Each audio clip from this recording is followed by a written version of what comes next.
Pues nada, buenas tardes, Arratsaldeon. Pues dentro de las actividades que hemos organizado desde la biblioteca junto con la Casa de Cultura para celebrar el Día Internacional del Libro, hoy vamos a tener aquí a Alejandro Fernández Aldasoro, escritor y publicista, y que algunos de vosotros ya conocéis porque en el 2014 estuvo invitado por nuestro club de lectura. Alejandro es licenciado en Ciencias de la Información y Publicidad por la Universidad del País Vasco y ha trabajado más de 20 años en agencias de publicidad y ha compatibilizado esta actividad con la escritura y publicación de 6 libros, que ahora os los voy a nombrar. Escribió en primer lugar 2 libros gamberros, eso es lo que dice la crítica, libros gamberros, que son los que están ahí abajo. A Saltamontes, un bandolero del montón en 2008 y a Saltamontes contra Sapurulento 2009. Me lo has puesto difícil, con estos títulos. Después escribió ya su primera novela en 2011, Un viajante, con el que quedó finalista del Premio Euskadi de novela. ¿Se me oye? Sí. 2 años más tarde vuelve a publicar otra novela, Tal vez sea suficiente, y también queda finalista del Premio Euskadi de novela. Más tarde escribirá una novela de relatos que se titula Versiones en 2015 y en 2019 su última novela, Oso Hondo, con el que vuelve por tercera vez a quedar finalista del Premio de Euskadi de novela. Añadir que es bastante activo en las redes sociales y que de vez en cuando escribe artículos en plataformas digitales como BFM. Ahora ha comenzado una nueva etapa como editor, que luego nos comentará si quieres, y tampoco me voy a extender mucho más. La mejor manera de conocerle es escucharle y luego hablaremos un poquito con él. Solo comentar que personalmente creo que leerte supone diversión, disfrutar con tu humor brillante, inteligente y con esa riqueza psicológica y certera de tus personajes. Y por último, voy a utilizar una de tus frases para definirte a ti y a tus libros. Tú dices, cuando uno lee sobre alguien con el que se identifica, se siente más acompañado, menos pirado, menos solo. Pues nada, muchas gracias Alejandro por acompañarnos y Milla Esker. Adelante. Me han dicho que tengo que hablar aquí. Un poquito de Julio Iglesias esto. Bueno, haremos lo que podemos. Gracias por venir, por hacerme compañía. Gracias a la biblioteca por invitarme otra vez. Vamos a procurar que esto no sea muy pesado. He titulado esta charla 23 porque mañana es el día del libro, el día 23, porque voy a hacer un repaso de mi vinculación con los libros a lo largo de 23 libros que tenía en casa y espero hacerla rápidamente en 23 minutos porque sé que a los 20 minutos la gente desconecta, salvo que el que da la charla sea un plasta que desconecta mucho antes. Entonces vamos a hacerlo un poquito rapidito y voy a hacer un repaso de mi vinculación con los libros desde 3 facetas mías, como lector, como creativo publicitario y como escritor, en ese orden cronológico y de importancia. Empezaré por lector, empezamos ya directamente. Bueno, en mi casa no había biblioteca, yo no soy un lector desde toda la vida. En mi casa, de hecho, solo había un libro. Este concretamente. Era un libro que mi padre ponía para calzar un sofá. Éramos muy pobres y no teníamos dinero para renovar el mobiliario y recuerdo durante muchos años este libro calzando el sofá, donde nos sentábamos a ver el 1, 2, 3 y luego he pensado, ¿no? que tal vez eso explicara la riqueza de vocabulario con la que mi padre insultaba a la televisión. Era un hombre que tenía mucho vocabulario a la hora de insultar y he pensado que a lo mejor era debido a este diccionario. Quiero decir que en mi casa no había libros y que eso me hace ser bastante escéptico con las campañas de animar a la lectura. He participado en una, he hecho un cartel, luego os lo enseñaré, pero en principio soy bastante escéptico con la eficacia de lo que se puede, de animar a la gente a leer. Luego entraré un poco en eso, pero quiero que sepáis que yo he sido lector muy tardío, empecé a leer muy tarde, por una razón que ahora os contaré. Yo no leía libros, porque en mi casa no había, yo leía tebeos. En Bilbao había, yo soy de Bilbao, no sé si habéis notado, me afeito sin espuma. En Bilbao había tiendas en los 70 que te cambiaban tebeos, novelas del oeste, libros baratos por 5 pesetas, por menos incluso. Y yo leía así, leíamos mi hermano y yo, mi hermano un tebeo, otro tebeo y yo. Esa era la forma en la que comíamos en mi casa. Leíamos muchos tebeos, Mortadelo, Surros López. Y en la dialéctica, Jabato, Capitán Trueno, yo me elegía el Jabato, no sé por qué, tal vez porque el Capitán Trueno era español y el Jabato era íbero. Y eso era un matiz importante en el ambiente ideológico en el que crecí. Y yo leía muchos tebeos, era lo único que leía, tebeos y los libros que nos obligaban a leer en la escuela y después en el bachiller. Supongo que se habrá tocado, que me parece la mejor manera de desanimar a alguien a que lea, ¿no? Obligarle a leer con 15 años Tragicomedia de Calisto y Melibea, ¿no? O Tiempo de silencio, pues me parece una idea nefasta, ¿no? Para animar a la gente a leer, obligar a leer semejantes densidades, ¿no? Y yo leía esto, no había mucho más para leer en mi casa, de hecho no había. De aquí empecé a leer esto, en aquellas tiendas vendían libros, los que peores estaban, los vendían muy baratos. Yo los compraba, me gustaban mucho estos libros, estaban también los Hollister, pero me parecían más femenino, ¿eh? Esto era más para chavales, ¿no? Pero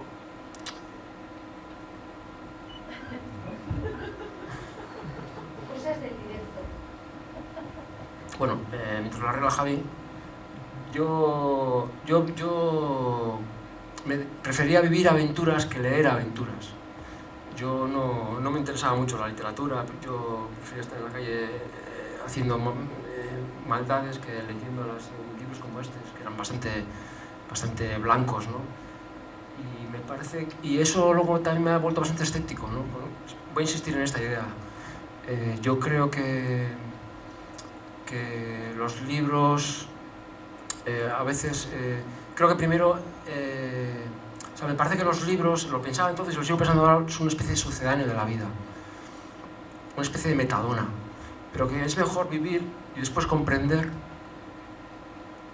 que leer en los libros la vida que tú deberías vivir. Yo en aquel tiempo era guapín, jugaba bien a fútbol, sacaba buenas notas, no tenía ningún complejo, me dedicaba a vivir y leía simplemente cosas como esta. No abrí jamás un libro hasta los 18 años. Decía Rousseau que Rousseau tenía mala opinión de los libros, decía que odiaba los libros porque solo te enseñan cosas que no sabes. Solo te enseñan a hablar de cosas que no sabes. O sea, lo que hoy en día viene siendo un cuñado, ¿no? Y yo, en parte, estoy de acuerdo en eso. Yo creo que a veces leer antes de tiempo sobre las cosas que debes vivir te condiciona un poquito. Luego hablaré un poco más de esto. El caso es que esto es lo único que leía. Hasta que llegué a los 18 años. Y a los 18 años me pasó una cosa. Yo tenía una novia entusiasta e ingobernable, que por cierto luego ha sido todas mis novias así. Y aquella chica me dejó por una tía. Ahora me hace gracia, lo comento, hago chistes de esto y tal, pero en aquel entonces me destrozó en 1000 pedazos. Y yo, ¿qué hice? Empecé a leer. Tenía 18 años, me iba bien, no tenía necesidad más que leer estas tontadas, pero de repente tuve la necesidad de leer, de buscar respuestas a lo que me estaba pasando. ¿Por qué me ha pasado esto? ¿Qué cojones es esto? ¿A qué viene esto? ¿Por qué a mí? Todo eso. Y empecé a leer a la desesperada. Y durante 5 años no hice otra cosa que leer. Este fue el primer libro que compré en mi vida. Me lo compré en El Rastro, en Bilbao. Si vais por allí, ahora lo han prohibido por estas normas absurdas que ahora lo han prohibido, pero en los domingos hay una especie de rastrillo de libros en la Plaza Nueva. Es maravilloso. Hay auténticos libreros sin librería. Yo he visto pelearse a profesores de universidad por libros que sacan allí los libreros, pelearse entre ellos antes de que los saquen de las cajas, porque hay libros descatalogados, valiosos, y hay morralla también, pero hay unos 3 o 4 libreros que venden libros estupendos. Yo ahí empecé durante 5 años, compraba libros, a mí baratos, no sé, este libro me costaría, yo qué sé, igual, no sé, 100 pesetas, no me acuerdo. Creo que es lo he leído antes, creo que es del 92. Yo empecé a leer buscando respuestas, un poco a la desesperada. Me convertí sin darme cuenta en un lector de supervivencia. Desde que me levantaba hasta que me acostaba, durante 5 años, lo único que hacía era leer. Y más tarde, yo no lo hacía por nada, ni se me pasaba por la cabeza ser escritor, ni se me pasaba por la cabeza sacarle a eso una utilidad. Pero leía porque me sentía mal, no entendía lo que me estaba pasando, lo que me había pasado, y buscaba. Y empecé a leer libros de este pelo que, como os imaginaréis, pues no tiene muy buena pinta. Yo ahora lo veo y digo, madre del amor hermoso, ¿no? Pero entonces lo leí y dije, a ver si aquí me dan alguna respuesta.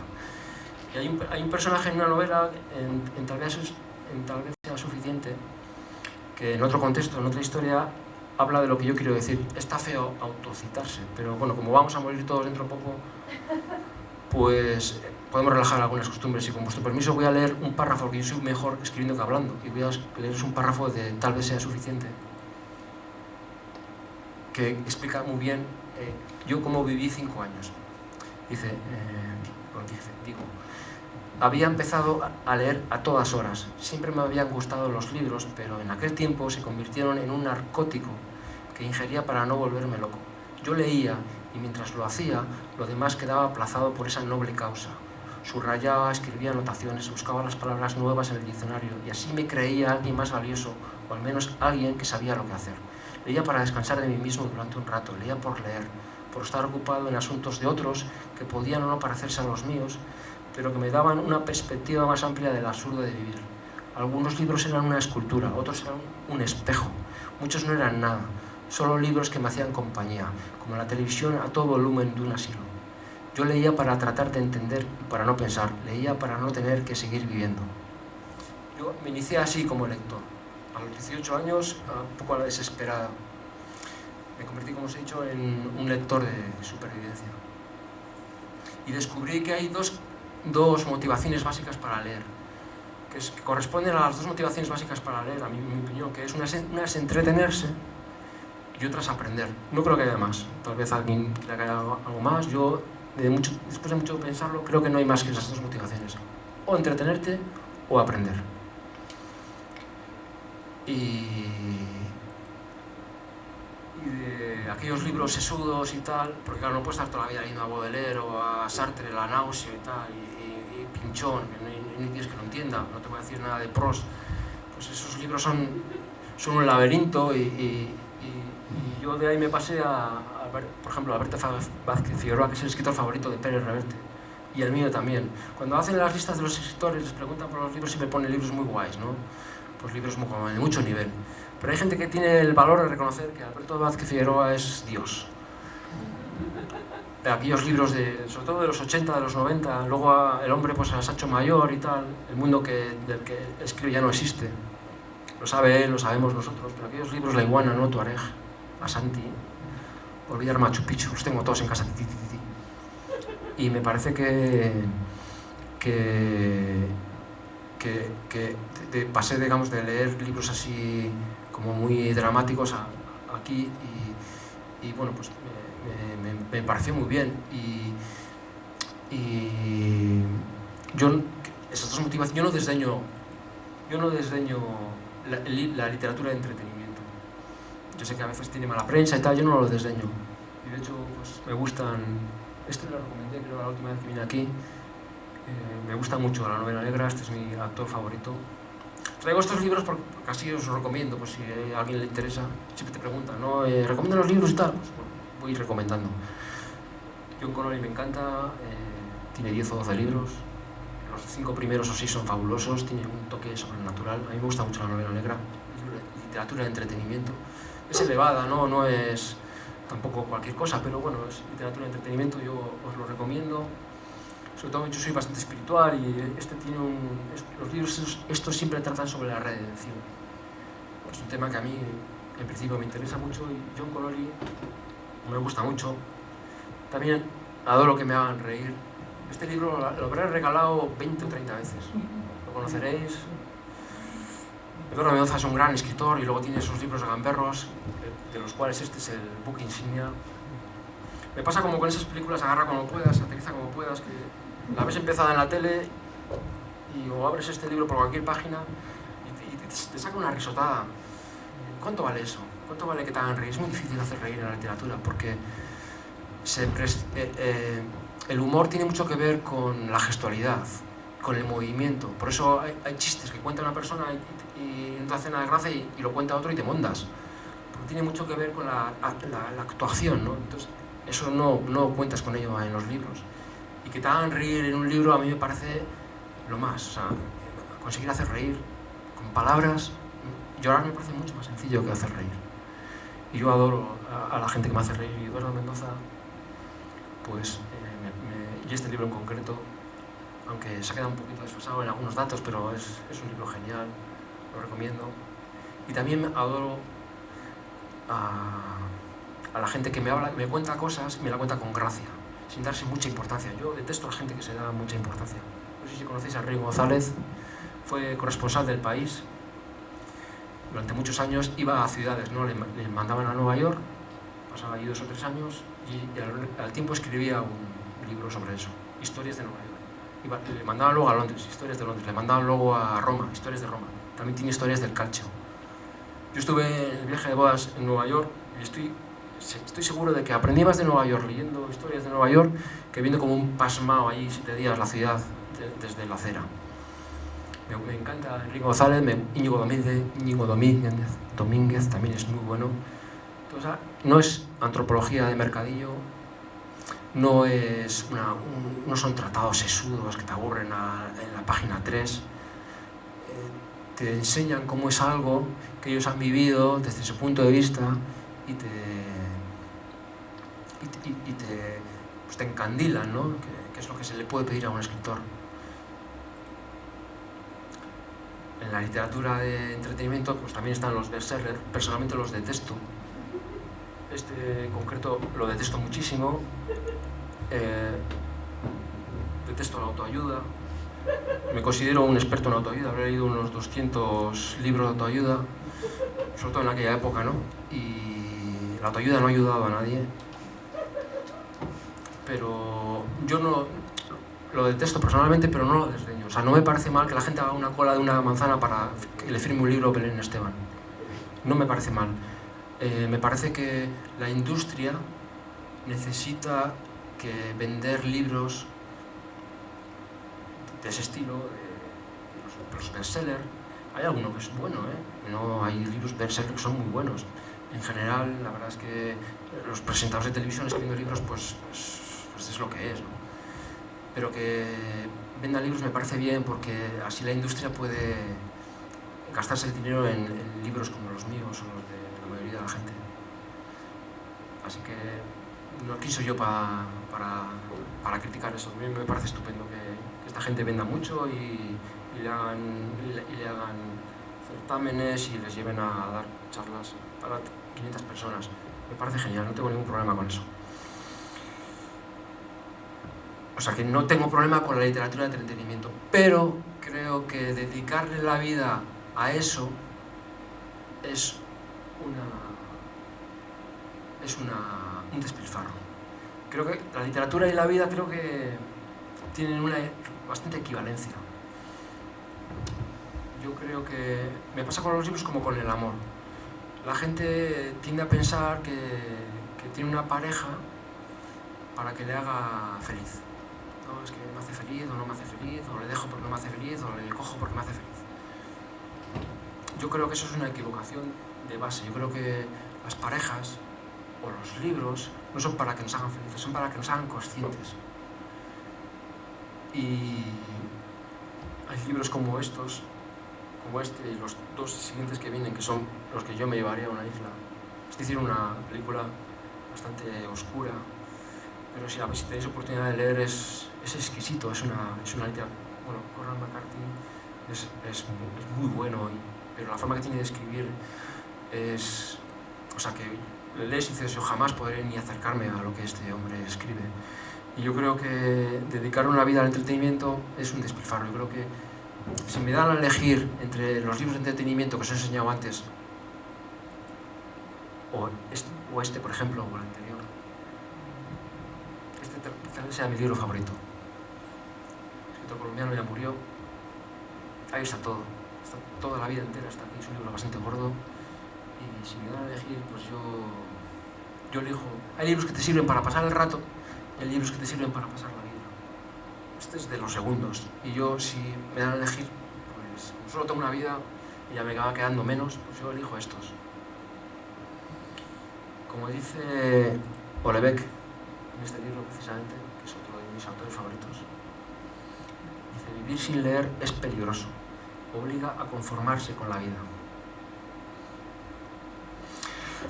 Lamentablemente, la elección de estos libros así que te mueven el piso choca con dos realidades que hacen que yo sea pesimista respecto al pesimista. Bueno, no voy a quitar pesimista, voy a decir escéptico respecto al futuro del libro. Soy escéptico respecto al futuro del libro y respecto a las campañas para animar a leer. Una razón es porque vivimos en una sociedad totalmente banal, consumista, sabemos todo lo que está pasando y lo que pasará. Y creo que eso choca con el hecho de leer libros como estos. Esta foto me queda un poquito... creo que yo estoy totalmente en contra de la psicología positiva, del si quieres puedes, todo eso toda esa morralla la detesto. Me parece que es una trampa que el sistema ha puesto para que la última añagaza para tratar de engañarnos y pensar que si no somos felices es por culpa nuestra.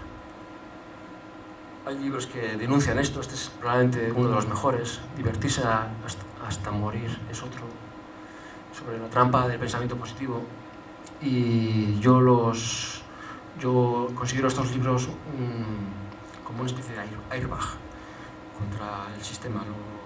Los valoro mogollón y los leo con fruición y los subrayo y los recomiendo allí donde puedo, porque esta cosa, ¿no?, de que si no eres feliz es por tu culpa, que te vende ahora el sistema, es una cosa de 10 años para aquí, el mindfulness, el yoga tántrico, todas esas cosas que hace la gente y que cree que les sirven, ¿no?, durante 15 minutos aunque sea, luego ya se olvidan y vuelven a su vida normal, pero toda esa industria del bienestar pues va en nuestra contra. Puedes ir a un terapeuta para decirle que mi jefe me maltrata y a lo mejor no tienes que ir a un terapeuta, a lo mejor tienes que ir a un sindicato. Y estos libros, por ejemplo, este libro es estupendo, esta tía ha escrito 2 o 3 en este sentido, y este yo lo recomiendo bastante. Creo que son libros como defensivos, ¿no?, como una especie de... Yo soy pesimista, bueno, defensivo, ¿no? Yo he conducido desde San Sebastián aquí y yo he venido conduciendo y era pesimista y defensivo también. Pensaba que el que estaba conduciendo me iba a joder, que el que me iba a hacer un cambio que no iba a prever. Vas conduciendo pensando en lo peor, poniéndote en lo peor. Yo creo que eso es una manera de vivir hoy en día. Y con lo que está pasando más aún. Y no juzgarte y pensar, tener como una doble molestia. Te sientes mal y encima en estos libros, como el de Averro Espinosa, el de Coelho y tal, te dicen que si estás mal es por tu culpa. Es un doble malestar que no deberíamos aceptar. Y estos libros te ayudan a sentirte que no estás pirado, que no, lo que ha dicho antes, bueno, esa cita que no sabía que ibas a decirlo, y que yo creo en eso. Estos libros son un poco como una protección, yo los valoro mucho por eso. Vale. La segunda razón para mi escepticismo respecto al futuro del libro es una verdadera epidemia, esta sí que es verdadera, que campa a sus anchas y que nos está destrozando a todos el cerebro, que es Internet. hay un libro que os lo recomiendo vivamente, que explica lo que voy a explicar ahora yo un poco por encima, lo explica perfectamente, y es lo que está haciendo Internet con nuestras mentes, nos está destrozando. Internet básicamente lo que ha hecho es convertirnos en una especie de bulímicos de información. Vamos a la nevera, que sería el ordenador, vemos lo que hay, picamos un poquito, volvemos al salón, al rato volvemos, pasamos así el día. Y Internet trae los hipervínculos, trae los mundos virtuales, los textos conectados, los pop, estos que te saltan. Es imposible concentrarse. Yo, por ejemplo, leí Ana Karenina con 20 años. Yo ahora mismo soy incapaz de leer Ana Karenina. 500 páginas o 600, no sé cuántas son, esos nombres rusos triples. ¿Cómo vas a leer eso? Teniendo Breaking Bad en la televisión, en Netflix, o teniendo True Detective. Es imposible. ¿Quién se lee Ana Karenina? Es como si tuvieras que volver a meter el cerebro, no sé si os pasa. Os distraes, es como si tuvieras que meter el cerebro continuamente en el carril, ¿no? Porque te distraes continuamente. Y eso lo ha hecho Internet, nos lo hace a todos. Es una verdadera epidemia. Y en el libro este lo pormenorizan, y la verdad es que dices, es verdad, esto es lo que pasa. Os voy a leer algo de lo que dice allí. Dice que Internet provoca una pérdida de concentración, hay una pérdida de sosiego, hay un menor aprendizaje, esto se ve clarísimo. Se lee más que nunca, pero se entiende menos que nunca. La comprensión lectora está bajísima. Haces un comentario en las redes sociales, la gente no lo pilla. La ironía no lo pilla nadie. O sea, el nivel de comprensión lectora de la gente está peor que nunca. Y hay más información que nunca y se lee más que nunca. Pero las cosas funcionan así. Nuestro cerebro no está ya entrenado para la profundidad. Nos hemos vuelto superficiales. Hay menos recuerdo. Internet es la tecnología del olvido. Hay menos apego al texto, menos compromiso. Y se está perdiendo la linealidad y la conexión intelectual entre el autor y el lector, que es la base de las novelas, la base de los libros en general. Yo creo que vamos a una comunicación efímera, vamos a una comunicación banal, vamos a una comunicación a la mediocridad, vamos a la falta de rigor. Yo creo que hemos vivido la única época de la humanidad en la que ha habido mucha gente que leía, y que poco a poco ya se está viendo. Yo cada vez vendo menos libros, pero los escritores más famosos les pasa lo mismo. Volvemos a una sociedad donde habrá un grupo pequeño de personas leyentes, minoritario, que amarán los libros, pero el resto de la gente no le interesará. Creo que eso es lo que está pasando. La marea está subiendo y no hay forma de evitarlo. Eso es lo que tengo que decir como lector. Como creativo publicitario, he sido creativo publicitario precisamente 23 años. Me despidieron el año pasado por un libro que escribí, está ahí. Y bueno, yo conseguí trabajar. El sector de la creatividad publicitaria es un sector para pijos.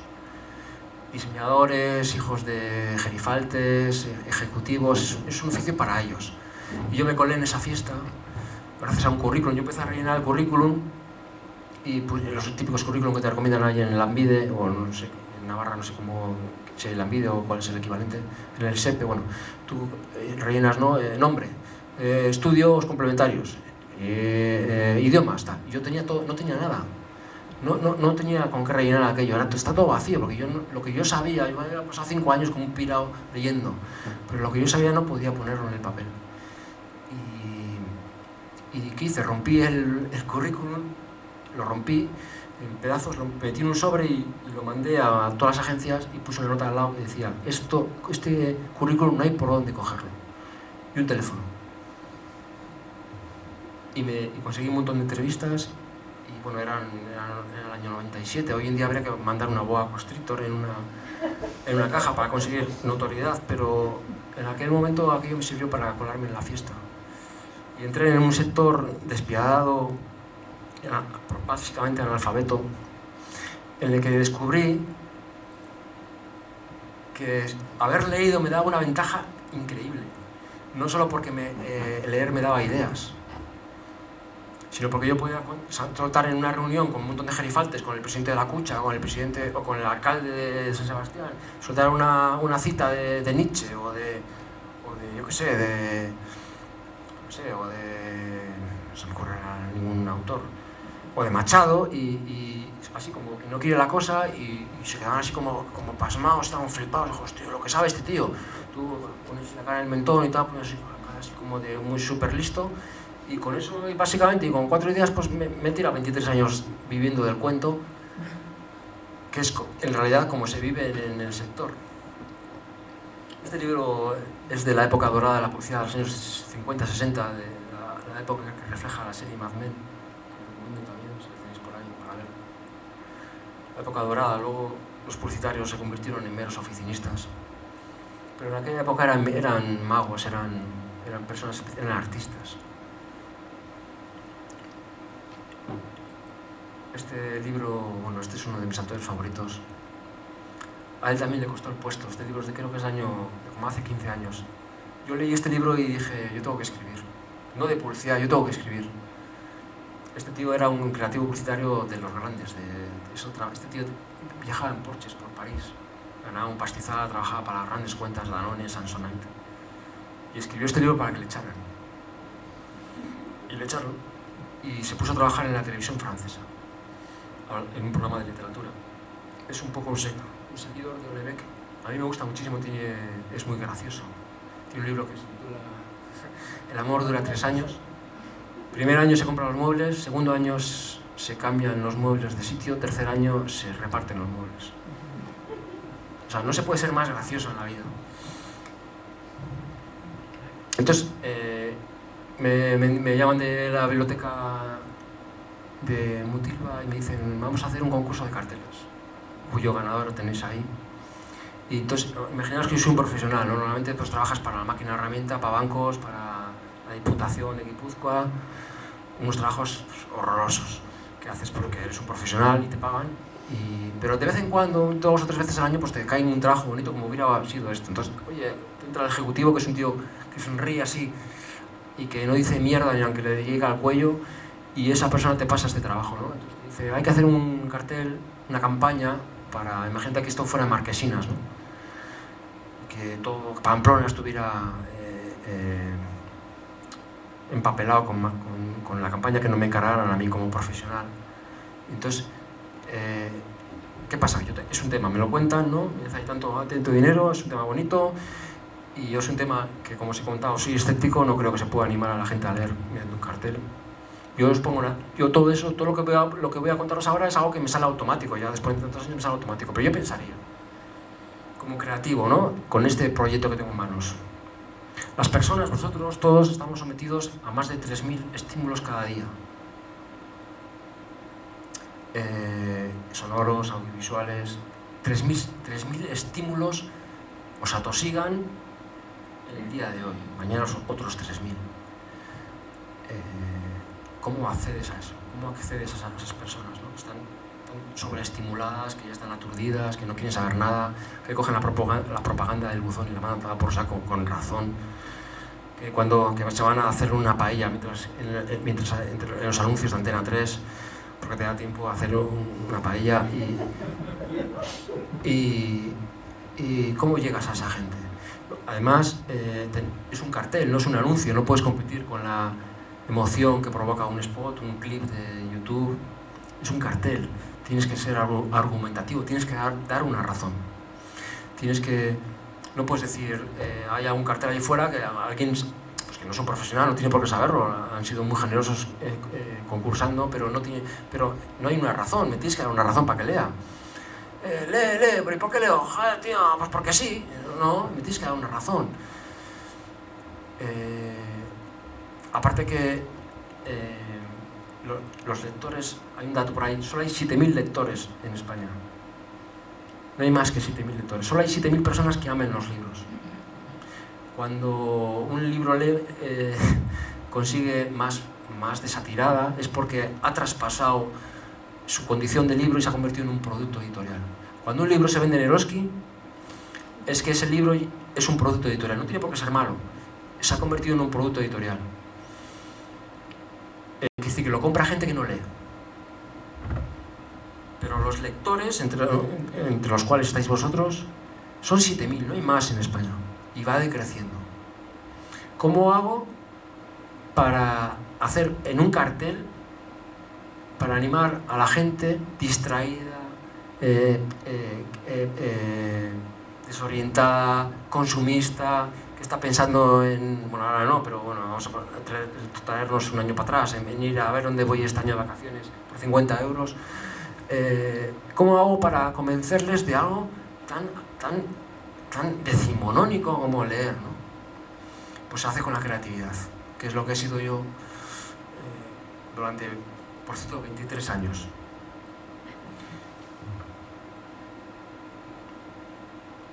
Os voy a leer, con vuestro permiso, este libro por el que me echaron el año pasado. Es una novela de amor, pero bueno, el contexto es de las agencias de publicidad y no sentó bien el sector. Mucha gente me escribió por privado, joder, de puta madre y tal, pero a los jefes no les gustó. Mis jefes empezaron por no hablarme y después me despidieron, estaba yo de baja además. Y bueno, sin querer me hice un Frederick Beigbeder. No lo tenía contemplado, no... Claro, él pasó de trabajar para Danone a un programa en la televisión francesa. Yo pasé de trabajar en mi agencia a estar confinado en casa, bebiendo desde las 12 de la mañana hasta la noche. Pues son niveles, ¿no? Entonces, en este libro explico qué es la creatividad y con vuestro permiso os leo. ¿Qué coño es eso de la creatividad publicitaria? ¿Para qué sirve, si es que sirve para algo? La creatividad es el redoble de tambor que llama la atención de un espectador exigente, resabiado y en general indiferente, y lo prepara para la salida a la pista de la verdadera atracción, el producto. La creatividad es ligar sin que parezca que estás ligando, es atraer para informar, es seducir con educación, gracia y disimulo, es dar un avance sugerente al receptor con el fin de que quiera dedicarnos el tiempo extra necesario para contarle lo que le queremos contar. La creatividad publicitaria es el excipiente donde va el principio activo, es el avioncito que se hace al niño pequeño para que se coma el puré.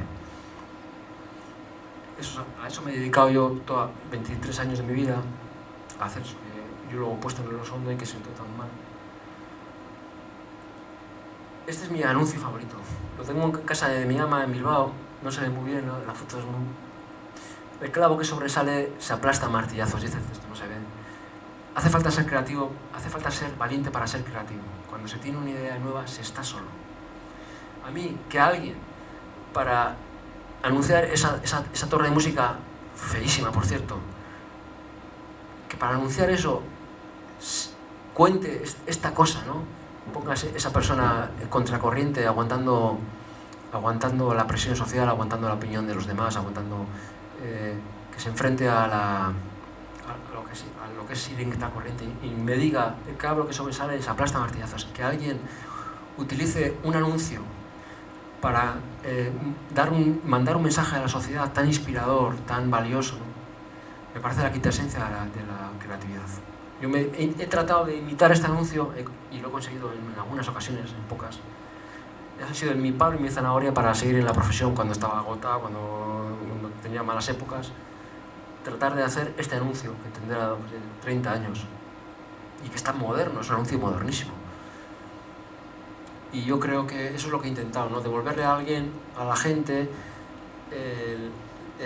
ya que le interrumpo la peli, ya que le lleno el buzón de porquería, ya que le molesto, ¿no? Con mis chorradas, pues darle algo a cambio, ¿no? Darle un chiste, un entretenimiento, agradecerle la atención que me presta y darle algo a cambio. En este caso, pues una idea poderosa, ¿no? Que es una idea que te puede sacar de una pequeña depresión. Y a eso me he dedicado. Y él lo he tenido en cuenta a la hora de hacer mi propio cartel, que es este. Está aquí abajo puesto. Leer es siempre leer sobre ti. Esto es lo que yo pienso del leer.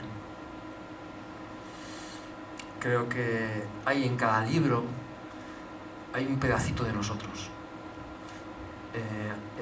A veces es pequeño y bueno, pasamos por encima y nos gusta, a veces es enorme y entonces ese libro ya es una cosa que tienes que llevar. Yo recuerdo hace unos años se declaró un incendio en casa, tocaron a las 3 de la mañana, tocaron los timbres, ¿qué pasa, qué pasa? Me abrieron la botella, la puerta y salía todo humo. Y yo lo primero que pensé, no pensé ni en mis hijos, yo pensé en mis libros. Y dije, hostia, mis libros, ¿a cómo me los llevo? Yo pensaba, mis hijos, no sé, tal vez daba por hecho que iban a poder salir por su propio pie, pero yo lo pensé, hostia, a ver cómo saco mis libros ahora, con la escalera no sabía nada. Porque, no todos, ¿no? Pero sí un grupete que tengo puesto en una estantería que son, digamos, los libros imprescindibles, ¿no? Porque cuando los leo sobre mí, cada uno tiene los suyos. Lo hemos hecho, mi mujer me ha ayudado, es directora de arte, la conocí así en una agencia. Es un viaje, ¿no? Porque para mí la vida es un viaje, leer es un viaje. Hay bastante relación entre leer y vivir. Y creo que deberíamos aprovechar cada día para aprender algo, ¿no? Por lo que he dicho antes, que leer entretenimiento está bien, pero solo entretenimiento me parece un despilfarro. Y me parece que desaprovechar la oportunidad de leer sobre ti, de aprender sobre ti, me parece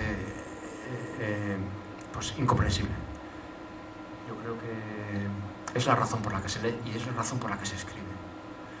Para, como ha dicho antes Olga, para conectar con otras personas, para entender que lo que te pasa a ti no es tan extraño, que tampoco nos diferencia tanto de esa persona que está comiendo en la mesa al lado con una corbata y dices, ¿qué cojones es ese? Pues a ese le pasan cosas parecidas a ti. Y seguramente si te lee y dije, esto me pasa a mí. Creo que ese es el mayor motivo para leer. Creo que leer es leerte. Leer es descubrirte, es aprenderte. Y como dijo Coetzee en este libro, este fue el premio Nobel, no sé hace cuántos años, 4 o 5, no sé, soy muy malo con las fechas, tengo una memoria atroz. Dijo Coetzee en este libro, yo escribo informes de experto sobre la experiencia humana. De eso tratan las novelas, ¿no? Informes de expertos sobre la experiencia humana. De eso vale, de esto va esta movida, por eso leemos, por eso estamos aquí. Eso es lo que tendría que decir sobre mi faceta como creativo publicitario. Y acabo con mi faceta de escritor. Yo no empecé a leer hasta los casi 20 años. Y no empecé a escribir hasta los 40. Si a mí con 40 años me dicen que 10 años después yo tengo 6 libros escritos, y 3 novelas y las 3 han sido finalistas del Premio Euskadi, es como si me dicen ahora que dentro de 10 años voy a comer en Marte. Me hubiera parecido, pues eso, una marcianada. No me lo hubiera creído. No tenía eso dentro de mí, no escribía diarios íntimos, no escribía poesía, ni se me pasaba por la cabeza. O sea, y tengo un montón de artículos, pero yo no tengo la necesidad de escribir, no lo he comentado, lo comenté aquí la otra vez que estuve aquí, supongo, lo comento siempre. Yo odio escribir, no me gusta nada, lo paso fatal, me parece un suplicio. Cuando empiezo, yo me hago los libros encima, desde que publiqué Lo Segundo ha pasado año y medio, no he escrito ni una línea.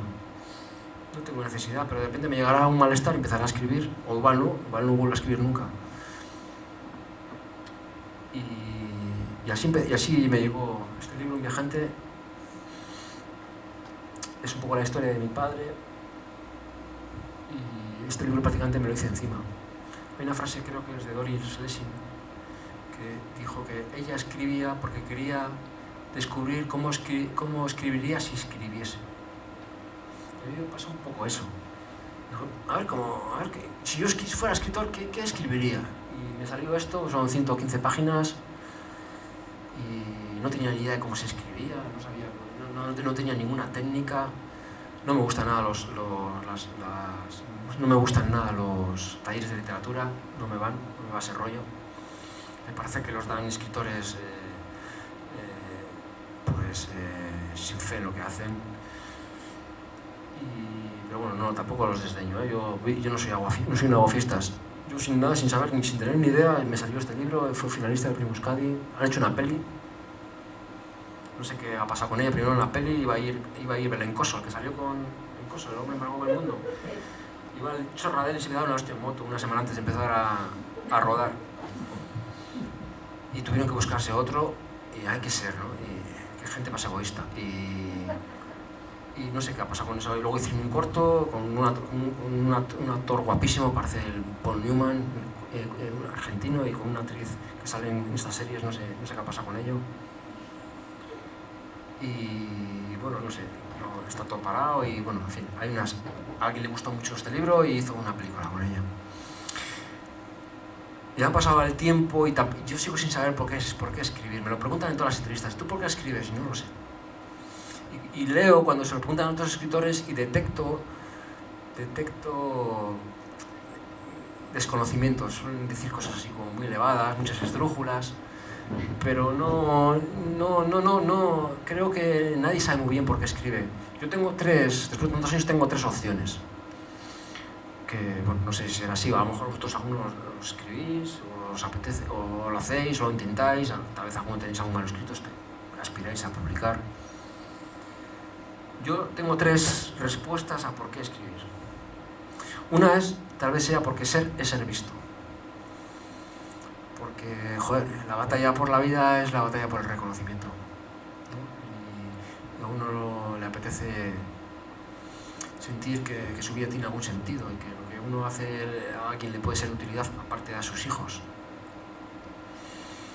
La segunda razón es, como dice Antonio Millás, dijo, leo por lo mismo que escribo, porque no me encuentro bien. Millás me encanta, me parece que tal vez el mejor escritor en castellano, y esa frase me parece demoledora, yo me la suscribo 100%, leo por lo mismo que escribo. La tercera opción es, por lo que he dicho antes, por conectar con personas anónimas, ¿no? Me ha dicho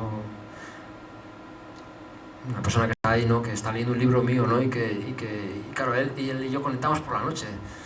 Y a mí eso me parece increíble, o sea, que yo haya escrito un texto hace 10 años y que alguien lo esté leyendo en su casa, o hoy, o ayer, o mañana, y que estemos conectando, ¿no? Y que esa persona piense que yo le conozco. En alguna medida a mí me sigue pareciendo un milagro. Tal vez sea lo mejor de hacer lo que hago. Y tiene una frase, bueno, otra razón para escribir es, en el hilo de esto, es que escribimos para sanarnos, tiene que ver, ¿no? Es como si al escribir matáramos las células perniciosas que hay dentro de nosotros. Una especie de quimioterapia que nos practicamos a nosotros mismos. Yo noto en mis libros son muy cortitos, ¿no? Porque me canso enseguida. Pero de los primeros capítulos a los últimos, en los primeros capítulos son más densos, es como si yo estuviera presente. Son muy más egoicos.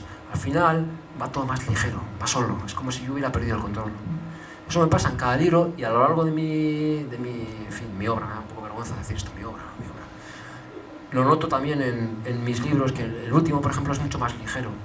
Yo tiene que ver con eso, con el hecho de que me estoy sanando.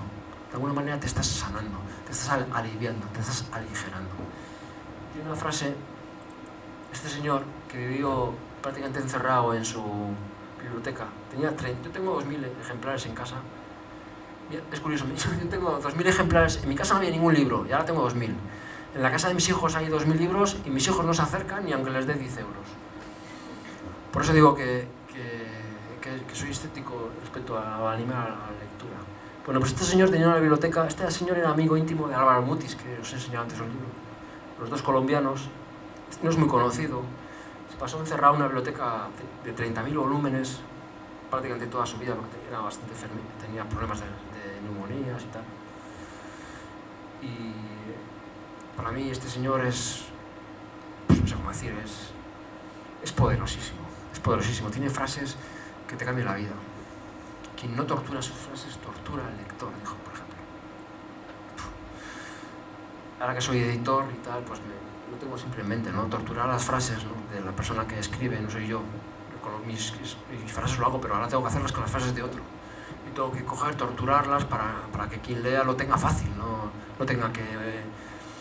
para ponérselo sencillo, para que lo pueda comprender, para que lo pueda asimilar, para que incluso le pueda emocionar.